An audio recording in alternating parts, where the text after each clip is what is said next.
बिस्मिल्लाहिर्रहमानिर्रहीम। अस्सलाम वालेकुम नाज़रीन, आप यूट्यूब चैनल देख रहे हैं। मैं इमरान खान हूँ। मैं एक बड़े अहम इशू पे बात करना चाहता हूँ मैं और मुखातिब होना चाहता हूँ जनाब मोहतरम इंजीनियर मोहम्मद अली मिर्ज़ा साहब से। और मैंने कभी उनके बारे में वीडियो नहीं बनाई या उनके जो पॉलिटिकल ख्यालात हैं इसके बारे में कभी इजहार नहीं किया। ज़िंदगी में एक दो मरतबा सिर्फ उनके बारे में बात की, और वो मैंने इसलिए बात की कि मैंने उनसे सीखा। और ये एक्चुअली मुझे आज इसलिए बात करनी पड़ रही है कि मैं एक गाड़ी में ट्रैवल कर रहा था और हम गाड़ी में जितने लोग मौजूद थे उनमें अक्सरियत इंजीनियर साहब को सुनने वालों की थी। और अचानक उनका एक क्लिप जो है वो चल गया, और उनका जो क्लिप है उसके अंदर कुछ पॉलिटिकल बातें थी। वो बातें सुनने के बाद मुझे ऐसा लगा कि इसके ऊपर मुझे ज़रूर बात करनी चाहिए और इंजीनियर साहब को कुछ चीज़ों के हक़ाइक़ बताने चाहिए। देखिए, मैं पहले तो ये आपको बता दूं कि मैं उनका फॉलोअर रहा हूं और मैं उनको सुनता रहा हूं। मैंने जब बाकायदा नमाज़ पढ़ना शुरू की आज से कई साल पहले, तो उस वक्त मैं इंजीनियर मोहम्मद अली मिर्ज़ा साहब को, दीगर कुछ और उलमा इकराम को और मौलाना तारिक जमील साहब को मैं बड़ी बाकायदगी से सुनता था। और मैंने इन सब लोगों से, उलमा इकराम से कुछ ना कुछ सीखा, लिहाजा इन सब का बड़ा एहतराम मेरे दिल के अंदर मौजूद है।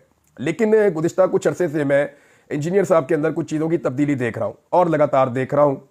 अब मेरे बारे में भी उन्होंने दो चार बातें की, और दो तीन बातें ऐसी थी मेरे बारे में जहां मुझे लगा कि शायद उन्होंने जो अल्फाज इस्तेमाल किए या जो फैक्ट उन्होंने बयान किया वो वैसे नहीं है। लेकिन मैंने फिर भी मैंने कहा कोई बात नहीं, खैर है, मैंने उनसे क्योंकि सीखा है तो एक एहतराम है। अगर उनके बयान करने में कोई चीज़ मेरे हवाले से गलत भी बयान हो गई है तो भी मैंने कहा कोई बात नहीं, उन्हें बोलने दीजिए, मैंने कभी जवाब नहीं दिया।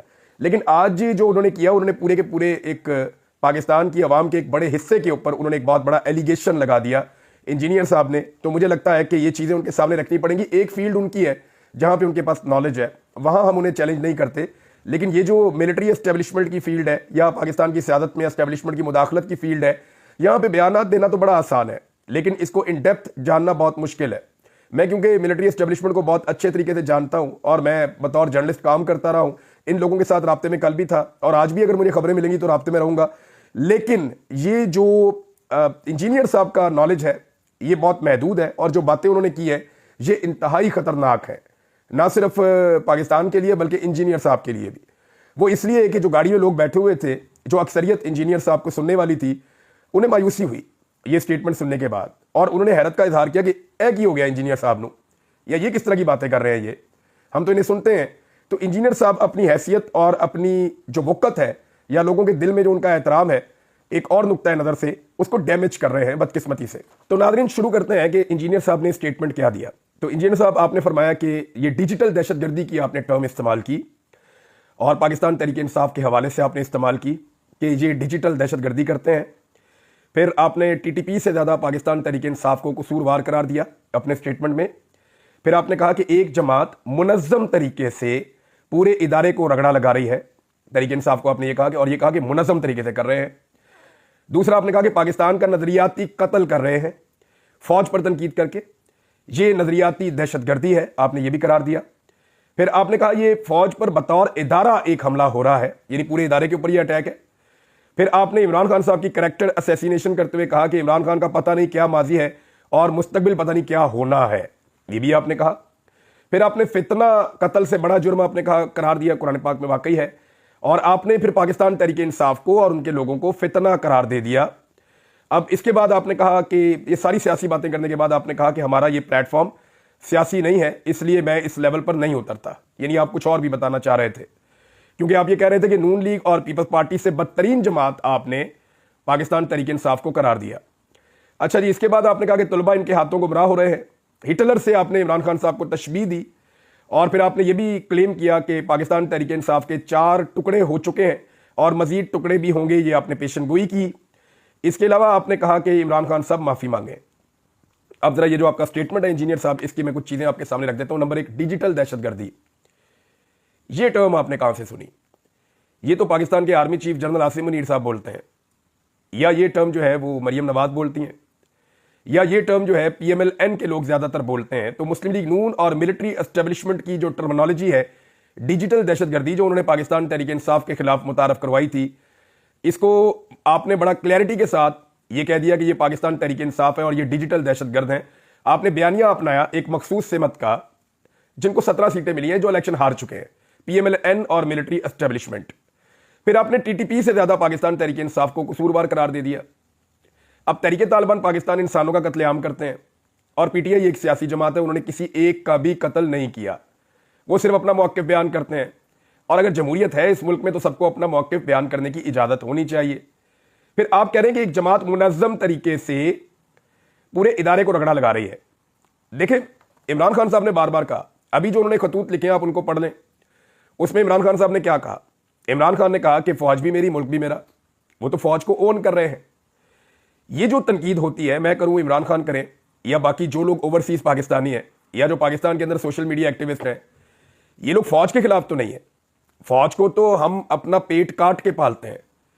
फ़ौज जो है वो तो हम अपना खून पसीना एक करके फ़ौज के लिए बजट इकट्ठा करते हैं और हम ये चाहते हैं कि हमारी मजबूत फ़ौज हो। ये पूरा पाकिस्तान यही चाहता है। मामला फ़ौज का नहीं है, मामला यह है कि मिलिट्री एस्टेब्लिशमेंट, ये ऊपर बैठे हुए चंद लोग होते हैं, आप बेहतर जानते हैं। मिलिट्री एस्टेब्लिशमेंट की जो गलत पॉलिसियां हैं उनकी वजह से फ़ौज में और अवाम में दूरियां पैदा हो रही हैं। माजी में भी होती रही हैं, अब भी हो रही हैं। जब याया खान था सदर तो उस वक्त भी कई मौलवी साथ खड़े हो गए थे याया खान के, और वो उस वक्त कह रहे थे जो फ़ौज के खिलाफ बोलेगा वो इस्लाम के खिलाफ बोलेगा, जो फ़ौज के खिलाफ बोलेगा वो फितना है, फितने को कुचल दिया जाए। फितना कुचलते कुचलते मुल्क के टुकड़े करवा लिए थे, अच्छी तरह याद है। जो लोग उस दौर में जिंदा थे उनसे आप पूछ लें, नहीं तो उस दौर की किताबें उठाकर आप पढ़ लें। तो अब जरा क्लैरिटी के साथ आ जाएं कि इमरान खान तो कहते हैं कि फ़ौज मेरी है, मुल्क भी मेरा है, लेकिन जो मिलिट्री एस्टेब्लिशमेंट की गलत पॉलिसियां हैं जिनका मैं आगे जाके जिक्र करूंगा, उनकी वजह से अवाम में और फ़ौज में दूरियां पैदा हो रही हैं। और अपने तीनों खतूत में इमरान खान साहब ने इख्तिताम में बताया कि फ़ौज ये सियासी कार्रवाइयां बंद कर दे, वरना ये दूरियां खत्म नहीं होंगी। और पाकिस्तान की फ़ौज और पाकिस्तान के मुल्क के मफाद में है कि फ़ौज और अवाम के बीच में खलीज खत्म हो या कम हो। उसका फार्मूला भी वो बताते हैं कि ये जो गंद आप 70 साल से मार रहे हैं ये बंद कर दें। और ये गंद इमरान खान साहब के दौर में भी इन्होंने मारा है, तो ये बंद कर देना। अब किसी दौर में तो बंद करना है, किसी ने तो आगे इसको रोकना है। तो आज इमरान खान उसको रोकने के लिए खड़ा है, कल कोई और खड़ा था, परसों कोई और खड़ा था, लेकिन जितनी शिद्दत और ताकत से इमरान खान खड़ा है ऐसे कोई खड़ा नहीं हो सका। तो एक तो जो फ़ौज के ऊपर तनकीद, यानी पाकिस्तान का नजरियाती कत्ल हो रहा है, जो फ़ौज पे तनकीद हो रही है, भी पाकिस्तान के कौन खिलाफ है खुदा ना खास्ता, और फ़ौज के ऊपर तो तनकीद हो नहीं रही है। तो फ़ौज की जो एस्टेब्लिशमेंट है उनकी पॉलिसी पे तनकीद हो रही है कि अपनी एक्सटेंशन के चक्कर में एक आर्मी चीफ पूरे मुल्क को यरगमाल बना देता है। और यह अब से नहीं हो रहा, हमेशा से हो रहा है।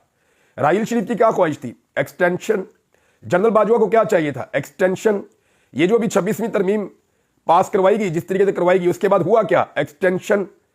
5 साल की मुद्दत मुलाजमत होगी आर्मी चीफ की, और इससे पहले भी यही होता रहा है। तो एक्सटेंशन है ना, एक बंदा अपनी नौकरी की खातिर पूरे मुल्क को दांव पर लगा देता है अपनी बादशाहत की खातिर। इसको नजरियाती दहशतगर्दी आपने करार दिया। ये आप कह रहे हैं कि ये फौज पर बतौर इदारा हमला हो रहा है। मैं आपको बार बार कह रहा हूं कि पाकिस्तानी अवाम फौज पे हमलावर नहीं है, ना पाकिस्तानी अवाम फौज से नफरत करती है। पाकिस्तानी अवाम सिर्फ फौजी क़यादत की पॉलिसियों से नाला है। वो ये कहती है कि आप सियासत में मुदाखलत बंद करें और वो तमाम काम जो माजी में आप करते रहे हैं और हम आंखें बंद करके यकीन करते रहे। इमरान खान का कसूर ये है कि ये वो पहला आदमी है जिसने आम आदमी को समझा दिया कि ये मुदाखलत हो रही है। नवाज शरीफ ने समझाने की कोशिश की, लोग समझने लगते थे, मियां साहब डील कर देते थे। मियां साहब समझाने की कोशिश करते थे, लोग समझने लगते थे, मियां साहब डील कर देते थे। पीपल्स पार्टी ने समझाने की कोशिश की, लोग समझने लगते थे, पीपल्स पार्टी डील कर देती थी। आज इमरान खान का फर्क यह है कि उसने समझाने की कोशिश की, लोग समझ गए, और इमरान खान ने डील नहीं की। तो यह फर्क है, ये मैं आपको बता देता हूं। फिर एक और आपने कैरेक्टर असैसिनेशन की, आपको जेब नहीं देती। इमरान खान के माजी का क्या किसी को नहीं पता? वो खुद अपने मुंह से कहता है मैं कौन सा कोई फरिश्ता था। इंजीनियर साहब, किसी के माजी के ऊपर भी कोई उंगली उठा सकता है, माजी तो किसी का भी साफ नहीं होता। बड़े बड़े सहाबा इकराम के माजी के ऊपर भी लोग उंगलियां उठाते थे। हम तो उनके पैरों की खाक भी नहीं है, हम तो उनके जूतों की खाक भी नहीं है। लेकिन आप इमरान खान की कैरेक्टर असैसिनेशन कर रहे हैं। क्या आपने उसके दिल में झांक कर देखा है कि वो अल्लाह के कितने करीब है? हो सकता है अल्लाह रब्बुल इज्जत उसको आपसे ज्यादा पसंद करता हो सकता है अल्लाह के नजदीक उसके दर्जात आपसे ज्यादा बुलंद हो। तो आप उसकी कैरेक्टर असैसिनेशन कर रहे हैं कि इसका माजी क्या था, इसका हाल क्या। आप फैसला करेंगे इंसानों के कैरेक्टर्स का, आप फैसला करेंगे कि कौन क्या है। कुछ फैसले रब पे छोड़ दीजिए, उसको ये फैसले करने दीजिए। आपने फैसला करना है तो इस बुनियाद पे करना है कि मेरे मुल्क के लिए कौन ठीक है। आपकी अपनी एक पॉलिटिकल राय हो सकती है, लेकिन आपने कहा कि फितना करार दिया पूरी तरीके इंसाफ को। आपको पता है इन्हें पाकिस्तान में कितना वोट पड़ा है?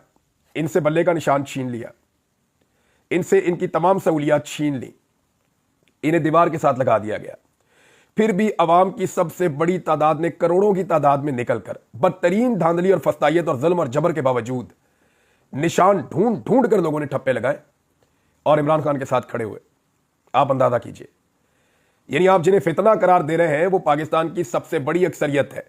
इस तरह तो इंजीनियर साहब बड़ी माजरत के साथ आपको भी लोग फितना कहते हैं, तो आपका उसके ऊपर दिल नहीं दुखता, आपको तकलीफ नहीं होती जो आप इन्हें फितना करार दे रहे हैं। जब आईएसआई ने मुझे उठाया था, मेरे पे टॉर्चर कर रहे थे, तो मुझे कहते थे तुम फितना हो, और मुझे कहते थे तुम्हारा एक तरफ का बाजू और एक तरफ की टांग काट देंगे। मैं तो अपना काम कर रहा था। मैंने उन्हें कहा जी कोई इलीगल मैंने काम किया है, कोई गैर कानूनी गैर आईनी काम किया है, मुझे अदालत में पेश कर दें। उन्होंने कहा जी अदालतें तुम छूट जाते हो वहां से। तो भैया अदालतों से मैं इसलिए छूटता हूं ना कि आप साबित कुछ नहीं कर सकते। मैं जो बात करता हूं पाकिस्तान के आइन और कानून के दायरे के अंदर रहकर करता हूं, उससे बाहर जाता नहीं हूं। या तो आप आइन और कानून को बदल दें, या फिर जो मैं बात कर रहा हूं मुझे करने दें। जबरी तौर पे लापता करके फितना करार दिया गया था, और वही काम आज आपने किया पूरे पाकिस्तान की सबसे बड़ी सियासी जमात। यानी आप पाकिस्तान के 80% लोग आज इमरान खान के साथ हैं, 70-80% कम से कम इतने होंगे, सर्वे करवा कर देख लें आप। तो इतने सारे लोगों की आपने इज्तिमाई तौहीन कर दी, और आप ये कह रहे हैं कि ये सारे फितना है। ये अफसोसनाक है। आप अपनी क्रेडिबिलिटी के ऊपर जो है वो बट्टा लगवा रहे हैं। और मैं एक बात अर्ज करूं, मुझे जाती तौर पे ऐसा लगता है कि ये इंजीनियर साहब आप नहीं है, ये कोई और आपके अंदर बोल रहा है, या कोई मजबूरी आपके अंदर बोल रही है। आप ऐसे हो नहीं सकते। जिस इंजीनियर मोहम्मद अली मिर्जा को मैं सुनता था चंद साल पहले तक, वो ऐसा था नहीं। मैं और बहुत सारे उलमा इकराम को भी, और तमाम मकातब फिक्र के उलमा इकराम को सुनता हूं। मैं शिया, सुन्नी, वहाबी, देवबंदी, कोई भी है, मैं सबको सुनता था। जिससे मुझे कोई अच्छी बात मिलती है मैं उस अच्छी बात को अडॉप्ट करता हूं। अब नाज़रीन, इस पे आपने ये भी कहा कि हमारा ये प्लेटफॉर्म सियासी नहीं है। सारी सियासत करने के बाद एंड में अगर आप ये कह दें और जान छुड़ाए, तो मैं इंतहाई मादरत के साथ हाथ जोड़ के आपसे मादरत कर लेता हूं। तो सर ये मुनाफकत नहीं कहूंगा इसको मैं, तो और क्या कहूंगा। यानी आपने सारी सियासी बात करने के बाद एक पार्टी को फितना करार दे दिया, लताड़ के रख दिया, मुल्क दुश्मन करार दे दिया, उनको डिजिटल दहशतगर्द आपने उनको करार दे दिया, खवारिज से बदतरीन आपने उनको करार दे दिया, और एंड में कह रहे हैं मैं सियासी हुई नहीं, तो मैं तो इस पर बात ही नहीं करना चाहता। और अगर आपकी सियासी समझबूझ ये कहती है कि पीपल्स पार्टी और PMLN इमरान खान से बेहतर है, तो सर अल्लाह का वास्ता आप सियासत पे बात ही ना किया करें। आप सिर्फ माशी आदादोशुमार उठा के देख लें, इमरान खान के दौर के और आज के उठा के देख लें। आप सिर्फ कारकर्दगी उठाकर देख लें। ऐसा नहीं है कि इमरान खान मिलिट्री एस्टेब्लिशमेंट के साथ एक पेज पे नहीं था, इमरान खान भी था। लेकिन मुझे हैरत इस बात पे होती है कि नवाज शरीफ और पीपल्स पार्टी, जिन्होंने 1 दर्जन मरतबा अवाम को ट्रक की बत्ती के पीछे लगाया कि हम मुल्क में सिविलियन सुपरमेसी लेकर आएंगे, हम मुल्क के अंदर जो है वो मिलिट्री एस्टेब्लिशमेंट को उसके किरदार में वापस भेजेंगे, इन्होंने 1 दर्जन मरतबा कौम को इस ट्रक की बत्ती के पीछे लगाया। आप इन पर यकीन करने को तैयार हैं। और वो एक आदमी जिसने पहली मरतबा एस्टेब्लिशमेंट के खिलाफ झंडा बुलंद किया, और उससे एक मरतबा यह गलती हुई कि उसने एस्टेब्लिशमेंट के साथ अच्छे ताल्लुकात बनाए, और वहां भी उसको धोखा मिला। तो आज अगर वो आदमी खड़ा है, तो आप एक मरतबा उस पर भरोसा करने को तैयार नहीं है, तो इसका मतलब पता क्या है? इसका मतलब यह है कि आप इमरान खान के बुग़्ज़ में मुब्तला है। इसका मतलब यह है कि आप मुस्लिम लीग नून के कारकुन हैं, आपका मुस्लिम लीग नून से बहुत अच्छा ताल्लुक है, और मुस्लिम लीग नून की वजह से आप एस्टेब्लिशमेंट की पॉलिसी को टो कर रहे हैं। यानी अब बहुत कुछ ऐसा हुआ है। यानी आप कह रहे हैं कि PTI के 4 टुकड़े हो गए। कौन से टुकड़े हुए इंजीनियर साहब? आज भी इमरान खान जिस पे हाथ रखता है वो लीडर बन जाता है इस पार्टी में, जिससे हाथ उठाता है वो परवेज खटक और मरवत बन जाता है। आप अंदाजा कीजिए ना कहां खड़ी है मकबूलियत बाकियों की। जितने लोग पाकिस्तान तहरीक इंसाफ से अलग हुए वो सारे आज पूरा जोर लगा रहे हैं, एस्टेब्लिशमेंट की मिन्नतें कर रहे हैं कि जैसे हमें इस पार्टी में से निकलवाया था वैसे ही हमें इस पार्टी में दोबारा दाखिल करवा दीजिए। वो बेचारे सारे कोशिश कर रहे हैं उस पार्टी में वापस आने के लिए। कौन से 4 टुकड़े हुए? कोई ऐसा टुकड़ा नहीं है जिसकी कोई जरा सी भी अहमियत या हैसियत मौजूद हो। इंतखाबी निशान छिनने के बावजूद वो आज दीवार की तरह, दीवार चीन की तरह आपके सामने खड़े। फिर आप माफी का मुतालबा कर रहे हैं इमरान खान से। यार आप उन जर्नैलों को क्यों नहीं कहते जिन्होंने 4 दफा इस मुल्क में मार्शल लॉ लगाया? आप उन्हें क्यों नहीं कहते माफी मांगे जिन्होंने 26 नवंबर को इंसानों का कत्लेआम किया, लाइटें बंद करके, अंधाधुंध गोलियां चलाई, स्नाइपर राइफल से गोलियां चलाई, लोगों को एहतजाज का हक नहीं दिया, जिसको आइन में लिखा हुआ है, कानून में लिखा हुआ है कि एहतजाज कर सकते हैं, उनको गोलियां मारी। 9 मई को वजीर आजम की गैर कानूनी गिरफ्तारी हुई, साबिक वजीर आजम की, और उस गिरफ्तारी के बाद जो रद्द-ए-अमल आया फिर वहां भी लोगों को गोलियां मारी गई।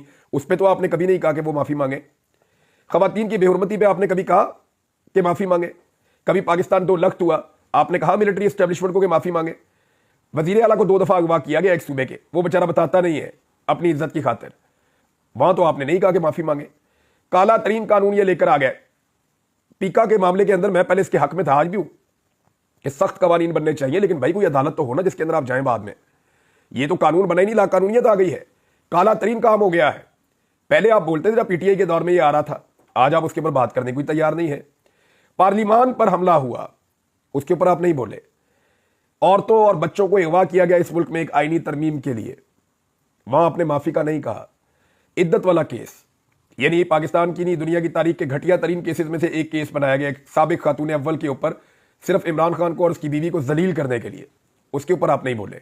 चादर और चार दीवारी का तकद्दुस पामाल हुआ, उस पर कोई हदीस आपको याद नहीं है, उस पर इस्लाम नहीं जागता आपका। अदलिया पर मुकम्मल कब्जा कर लिया गया पाकिस्तान में, इसके बारे में हमारा इस्लाम कुछ नहीं कहता। फलस्तीन के मौके पे जो निकलता है उसको डंडे मारते हैं, गिरफ्तार कर देते हैं, इस पर हमारा इस्लाम कुछ नहीं कहता। इंसानी हुकूक की पामालियां पाकिस्तान में हो रही हैं, लगातार हो रही हैं। क्या इस पर बिल्कुल खामोशी रहेगी? इस पर कोई माफी नहीं मांगेगा। जबरी गुमशुदगियां हो रही है। मैं खुद जबरी तौर पर लापता रहा, मुझे आईएसआई उठाकर ले गई थी, ले जाके मेरे पे बदतरीन टॉर्चर किया उन्होंने। यही आर्मी चीफ थे जनरल आसिम मुनीर, इनके दौर में लोगों ने इनसे राब्ता भी किया था, और इन्होंने जो कुछ उन लोगों को कहा था वो भी एक वक्त आएगा मैं चीजें सामने रख दूंगा। मेरे पास बहुत सारी चीजें मौजूद हैं, लेकिन मामला यह है कि इनके ऊपर आप क्यों नहीं बोलते, इन पे आप क्यों नहीं आवाज उठाते? उनको बोले ना कि वो माफी मांगे। यानी सारा फितना एक तरफ ही है। यानी जिन लोगों को मार पड़ती है, रोजाना मार पड़ती है, वो जलील होते हैं, रुस्वा होते हैं, उनकी प्रॉपर्टीज को तबाह कर दिया जाता है, उनके घर बार को तबाह कर दिया जाता है। यानी मुझे तो आज तक इंसाफ नहीं मिला। तो जिन लोगों के साथ इतनी ज्यादती हो, जब उसके रद्द अमल के अंदर आवाज निकालें या एहतजाज करें तो वो फितना हो गए। वो सोशल मीडिया पे आवाज उठाते हैं, मीडिया पे आवाज उठाते हैं, सड़कों पे निकल कर एहतजाज करते हैं। आपको गुस्सा यह है कि यूके के अंदर आर्मी चीफ के खिलाफ एहतजाज क्यों हुआ? वो फौज के खिलाफ नहीं हुआ, जनरल आसिम मुनीर साहब जो आर्मी चीफ है उनके खिलाफ एहतजाज हुआ। और वो इसलिए हुआ कि इस आर्मी चीफ ने एक जाली हुकूमत बनाई है फार्म 47 के ऊपर। ना सिर्फ जाली हुकूमत बनाई है, बल्कि जाली हुकूमत बना के उसको जबरदस्ती चला भी रहे हैं। और पाकिस्तान में जुल्म, जबर और फस्तायत का बाजार गर्म किया हुआ है। पाकिस्तान में 2 मरतबा कत्लेआम किया है, इनके दौरे हुकूमत में ही हुआ है जब से ये आर्मी चीफ है। और तब से लेकर अब तक पाकिस्तान में इंसानी हकूक बिल्कुल नापैद हो चुके हैं। इन सारे हालात में जब पाकिस्तान में एहतजाज करने के लिए जो निकलता है उसको निशाने इबरत बना दिया जाता है, तो बाहर मुल्क में लोग एहतजाज भी ना करें तो और क्या करें, आवाज ना उठाएं तो और क्या करें। अब ओवरसीज पाकिस्तानियों के हवाले से भी आपकी तनकीद है। अच्छा जी, इसमें मैं इंजीनियर साहब, क्योंकि बहुत लंबा हो जाएगा वीलॉग, मैं जाते जाते आपको 2-3 चीज़ें बताना चाहता हूँ। एक तो ये है कि इंतहाई मादरत के साथ आपने नून लीग के साथ अपनी वाबस्तगी जो है वो साबित कर दी है। आज आप नून लीग और उन्हें लाने वाली एस्टेब्लिशमेंट की सफ में खड़े हैं सर, इंतहाई मादरत के साथ। तो इंजीनियर साहब, आप मेरे बारे में चंद सवालात उठाएंगे, उनके जवाब मैं आपको दे देता हूँ। नंबर 1, आप ये कहेंगे कि आपने माजी में फाइलें देखी एस्टेब्लिशमेंट के कहने के ऊपर और आपने प्रोग्राम किए, तो बिल्कुल आप दुरुस्त कहेंगे। लेकिन मैंने जो तकरीर की थी उसमें मैंने ये भी कहा था कि पहले मैंने अपने आप को कायल किया। जब मुझे माजी में फाइलें दिखाई गई, सहाफ़ी का काम ही ये होता है कि खबर निकाल कर लाना, तो मैंने बाकायदा शरीफ खानदान को लेटर्स लिखे थे, सवालात भिजवाए थे, इनके पास कोई जवाब नहीं था। और मैं मुतमईन हो गया था कि इन्होंने पैसा लूटमार किया जिसका जवाब ये आज तक नहीं दे सके। लिहाजा मैंने उसके ऊपर काम किया, अरशद शरीफ ने काम किया, बाकी लोगों ने किया। इसी तरह मुझे और अरशद शरीफ को इमरान खान के बारे में भी फाइलें दिखाई गई थी। हमें दावत दी गई और हमें कहा गया जनाब आप ये फाइलें देखें, ये देखें इमरान खान ने करप्शन की है। और हमारे किसी सवाल का जवाब आईएसआई के अफसरान के पास नहीं था। मैं आपको क्लियरली बता रहा हूं। और हमने इमरान खान साहब को भी सवालनामा भेजा था और उन्होंने हमें सारी चीजें क्लियर कर दी थी। तो ये फर्क है। यानी एक सहाफी का काम ये है ना कि वो पहले तहकीक कर दे। तो मैंने तहकीक की, मेरी तहकीक में नवाज शरीफ साहब जालिम साबित हुए, उन्होंने लूटमार की हुई थी, लिहाजा उनके खिलाफ मैंने अपने प्रोग्राम्स किए, मैं आज भी उन पर कायम हूं। और मेरी तहकीकात में इमरान खान के खिलाफ आईएसआई ने गलत केस बनाया था, लिहाजा मैंने वो प्रोग्राम नहीं किया और मैं आज भी अपनी बात पे कायम हूं और ये चीजें साबित भी हो रही हैं। नंबर 2, आप ये सवाल उठाएंगे कि पीका ऑर्डिनेंस पे मेरा मौक़िफ़ पहले कुछ और था और आज कुछ और है। देखिए, पीका ऑर्डिनेंस था वो, मेरा मौक़िफ़ आज भी वही है। कवानीन को सख्त कीजिए, सबके ऊपर लागू कीजिए, लेकिन कम से कम किसी अदालत में जाने का इख्तियार तो रखिए हमारे पास। ये नहीं होना चाहिए कि एक खास तबके को पीसने के लिए आज पूरी दुनिया का जो वर्ल्ड रिकॉर्ड है वो ये बता रहा है कि गजा के बाद पाकिस्तान में सहाफ़ी सबसे ज्यादा गैर महफूज है। क्या इमरान खान के दौर में ऐसा था? ऐसा नहीं था। फिर आप एक और सवाल उठाएंगे कि माजी में एस्टेब्लिशमेंट के मौक़िफ़ पर मैं दुरुस्त समझता था, मेरा मौक़िफ़ क्या था? तो बिल्कुल ठीक बात है, इस पर मैंने कौम से माफ़ी मांगी है, बलोचों से भी माफ़ी मांगी है कि मेरी ये गलत फहमी थी कि एस्टेब्लिशमेंट पाकिस्तान की वफादार है। मुझे पता चला कि वो अपने ज़ाती मफादात की वफादार है और वो अपने मफादात को हमेशा पाकिस्तान के ऊपर मुकद्दम रखते हैं, जिसका नुकसान बार बार पाकिस्तान उठाता है। तो मैंने इस पर माफ़ी मांगी है, आपको भी मांगनी चाहिए। आप एक और सवाल उठाएंगे मैंने अपने अगवाकारों के खिलाफ पाकिस्तान में कार्रवाई क्यों ना करवाई। तो एक तो ये याद रखिएगा, मैंने पाकिस्तान में ये बात कई मरतबा बता दी थी कि मुझे आईएसआई ने अगवा किया और मैंने पाकिस्तान में बाकायदा पुलिस से भी रुजू किया था, अदालतों के भी दरवाजे खटखटाए थे, किसी ने भी मुझे इंसाफ देने से इनकार कर दिया। और जब मुझे कत्ल करने की साजिश शुरू हुई तो मुझे पाकिस्तान छोड़ना पड़ा बदकिस्मती से। तो मैंने पूरा जोर लगाया पाकिस्तान के अंदर इंसाफ लेने का, लेकिन क्योंकि वहां पे आर्मी चीफ है, लेकिन क्योंकि वहां पूरा का पूरा मिलिट्री एस्टेब्लिशमेंट है, तो मुझे इंसाफ मिलने की कोई उम्मीद नहीं थी और कोई दरवाजा नहीं खुल रहा था। फिर आप मुझे बतौर सहाफ़ी बैलेंस होने का मशवरा देंगे, तो मैं आपको एक चीज बता दूं इंजीनियर साहब कि मैं सही और गलत के बीच में बैलेंस नहीं हो सकता। माजी में जब इमरान खान की हुकूमत थी तो मैंने कई चीज़ों पे उन पर इख्तलाफ किया और तनकीद की और भरपूर की। हो सकता है मैं आइंदा भी तनकीद करूं, लेकिन एक बात आप अपने जहन में रखें कि मैं मरे हुए को नहीं मारूंगा, क्योंकि मैं सहाफ़ी होने से पहले एक इंसान भी हूं और मुसलमान भी हूं। तो तारीख की दुरुस्त सिमत में खड़े होना, मजलूम का साथ देना, यह भी हमारी जिम्मेदारी होती है। मैं अगले वीडियो में नाज़रीन आपको खबरें बताऊंगा। इंजीनियर साहब का बड़े अरसे से उधार था, मैं चाह रहा था कि मैं ना इस बारे में बात करूं, लेकिन उनके इस क्लिप ने मुझे मजबूर किया। अपना ख्याल रखिएगा, अपने चैनल का भी। अल्लाह हाफ़िज़।